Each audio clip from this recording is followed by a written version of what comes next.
All right, so Ezekiel 47:1, the river of healing. Then he brought me back to the door of the temple, and there was water flowing from under the threshold of the temple toward the east. For the front of the temple faced east, the water was flowing from under the right side of the temple, south of the altar. He brought me out by way of the north gate and led me around on the outside on the outer gateway that faces east, and there was water running out on the right side. And when the man went out to the east with the line in his hand, he measured 1,000 cubits, and he brought me through the waters. The water came up to my ankles. Again he measured 1,000 and brought me through the waters. The water came up to my knees. Again he measured 1,000 and brought me through. The water came up to my waist. Again he measured 1,000, and it was a river that I could not cross, for the water was too deep, water in which one must swim, a river that could not be crossed. He said to me, Son of man, have you seen this? Then he brought me and returned me to the bank of the river. When I returned there, along the bank of the river were there many trees on one side and the other. Then he said to me, This water flows toward the eastern region, goes down into the valley, and enters the sea. When it reaches the sea, its waters are healed. And it shall be that every living thing that moves, wherever the river goes, will live. There will be a very great multitude of fish, because these waters go there, for they will be healed, and everything will live wherever the river goes. It shall be that fishermen will stand by it, from En-gedi to the Eglaim. They will be places for spreading their nets. Their fish will be of the same kinds as the fish of the great sea, exceedingly many, but its swamps and marshes will not be healed. They will be given over to salt. Along the bank of the river, on this side and that, will grow all kinds of trees used for food. Their leaves will not wither, and their fruit will not fail. They will bear fruit every month, because their water flows from the sanctuary. Their fruit will be for food, and their leaves for medicine. Thus says the Lord God, These are the borders by which you shall divide the land as an inheritance among the 12 tribes of Israel.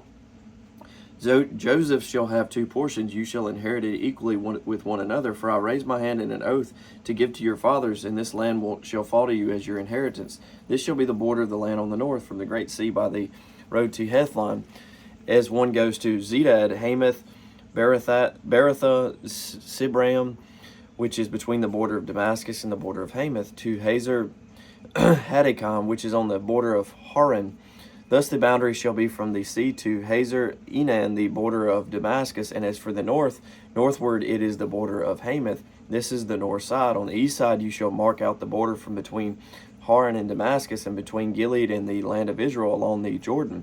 And along the eastern side of the sea, this is the east side. The south side toward the south shall be from Tamar to the waters of Meribah by Kadesh, along the brook to the great sea. This is the south side toward the south. The west side shall be the great sea, from the southern boundary until one comes to a point opposite Hamath. This is the west side. Thus you shall divide this land among yourselves according to the tribes of Israel. It shall be that you will divide it by lot as an inheritance for yourselves, and for the strangers who dwell among you and who bear children among you. They shall be to you as native born among the children of Israel. They shall have an inheritance with you among the tribes of Israel. And it shall be that in whatever tribe the stranger dwells, there you shall give him his inheritance, says the Lord God. All right, so now the division of the land. So Ezekiel 48:1. Now these are the names of the tribes from the northern border along the road to Hethlon at the entrance of Hamath, to Hazer Enan, the border of Damascus, northward in the direction of Hamath. There should be one section for Dan from its east to its west side, by the border of Dan from the east side to the west. One section of Asher by the border of Asher from the east side to the west. One section for Manasseh by the border of Manasseh from the east side to the west. One section for Ephraim by the border of Ephraim from the east side to the west. One section for Reuben by the border of Reuben from the east side to the west. One section for Judah by the border of Judah from the east side to the west. Shall be the district which you shall set apart, 25,000 cubits in width, and in length the same as one of the other portions, from the east side to the west, with the sanctuary in the center. The district that you shall set apart for the Lord shall be 25,000 cubits in length and 10,000 in width. To these, to the priest, the holy district shall belong. On the north, 25,000 cubits in length. On the west, 10,000 in width. On the east, 10,000 in width. And on the south, 25,000 in length. The sanctuary of the Lord shall be in the center. It shall be for the priests of the sons of Zadok, who are sanctified, who have kept my charge, who did not go astray with the children of Israel, when the children of Israel went astray, as the Levites went astray. And this district of land that is set apart shall be to them a thing most holy by the border of the Levites. Opposite the border of the priests, the Levites shall have an area of 25,000 cubits in length and 10,000 in width. Its entire length shall be 25,000, and its width 10,000. And they shall not sell or exchange any of it. They may not alienate this best part of the land, for it is holy to the Lord. The 5,000 cubits in width that remain along the edge of the 25,000 shall be for general use by the city for dwellings and common land, and the city shall be in the center. These shall be its measurements: the north side of 4,500 cubits, the south side 4,500, the east side 4,500, and the west side 4,500. The common land of the city shall be to the north 250 cubits, to the south 250, to the east 250, and to the west 250. The rest of the length alongside the district of the holy section shall be 10,000 cubits to the east and 10,000 to the west. It shall be adjacent to the district of the holy section, and its produce shall be food for the workers of the city. The workers of the city from all the tribes of Israel shall cultivate it. The entire district shall be 25,000 cubits by 25,000 cubits foursquare. You shall set apart the holy district with the property of the city. The rest shall belong to the prince, on one side and on the other of the holy district and of the city's property, next to the 25,000 cubits of the holy district as far as the eastern border, and westward next to the 25,000 as far as the western border, adjacent to the tribal portions. It shall belong to the prince. It shall be the holy district, and the sanctuary of the temple shall be in the center. Moreover, apart from the possession of the Levites and the possession of the city, which are in the midst of what belongs to the prince, the area between the border of Judah and the border of Benjamin shall belong to the prince. As for the rest of the tribes from the east side of the west, Benjamin shall have one section by the border of Benjamin. From the east side of the west, Simeon shall have one section by the border of Simeon. From the east side of the west, Issachar shall have one section by the border of Issachar. From the east side of the west, Zebulun shall have one section by the border of Zebulun. From the east side of the west, God shall have one section. Gad shall have one section by the border of Gad on the south side toward the south. The border shall be from Tamar to the river, to the waters of Meribah by Kadesh, along the brook to the great sea. This is the land which you shall divide by lot as an inheritance among the tribes of Israel, and these are their portions, says the Lord God. All right. Verse 30. These are the exits of the city on the north side, measuring 4,500 cubits. The gates of the city shall be named after the tribes of Israel. The gates, 3 gates northward, 1 gate for Reuben, 1 gate for Judah, and 1 gate for Levi.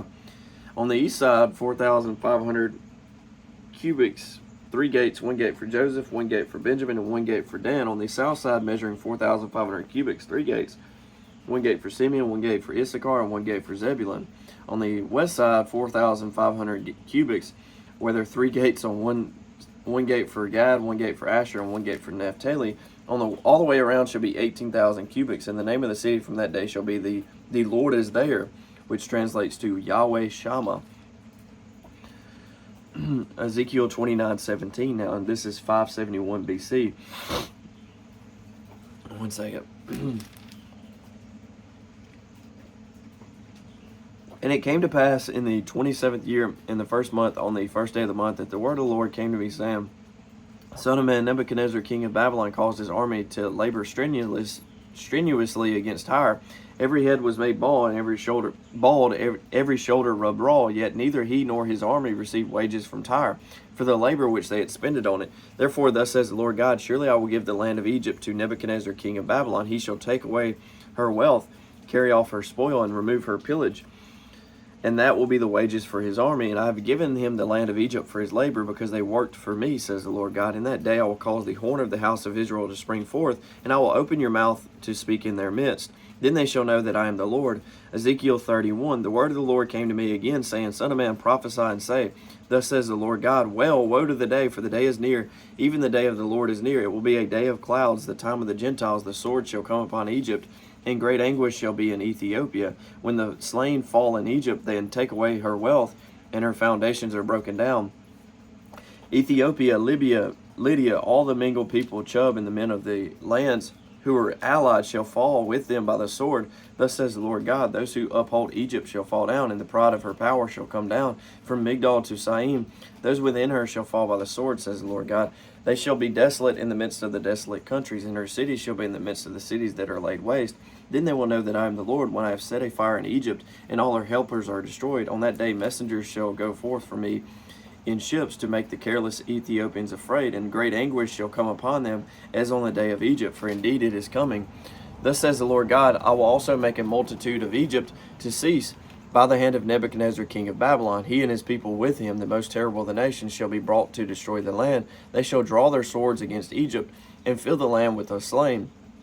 I will make the rivers dry, and sell the land into the hand of the wicked. I will make the land waste, and all that is in it, by the hand of aliens. I, the Lord, have spoken. Thus says the Lord God, I will also destroy the idols, and cause the images to cease from Noph. There shall no longer be princes from the land of Egypt. I will put fear in the land of Egypt. I will make Pathros desolate, set fire to Zoan, and execute judgments in No. I will pour my fury on Sin, the strength of Egypt. I will cut off the multitude of No, and set a fire in Egypt. Sin shall have great pain. No shall be split open, and Noph shall be in distress daily. The young men of the young men of Avon and Pi-Beseth shall fall by the sword, and these cities shall go into captivity. At Tahaphanes this day shall also be darkened, when I break the yokes of Egypt there, and her arrogant strength shall cease in her. And so for her a cloud shall cover her, and her daughters shall go into captivity. Thus I will execute judgments on Egypt. Then they shall know that I am the Lord.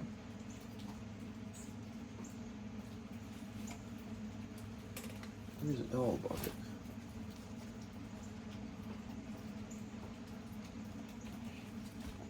Alright, anyway. So 2 Kings 25, verse 27, and this is 561 BC. And then we'll be going into, Jeremiah 52:31. Now it came to pass in the 37th year of the captivity of Jehoiachin, king of Judah, in the 12th month, on the 27th day of the month, that evil Merodach, king of Babylon, in the year that he began to reign, released Jehoiachin, king of Judah, from prison. He spoke kindly to him and gave him a more prominent seat than those of the kings who were with him in Babylon. So Jehoiachin changed from his prison garments, and he ate bread regularly before the king all the days of his life. And as for the provisions, there was a regular ration given him by the king, a portion for each day, all the days of his life. Now it came to pass, okay, and that's repeating what was in 2 Kings 25. All right, God bless. Hope you all have a great Saturday.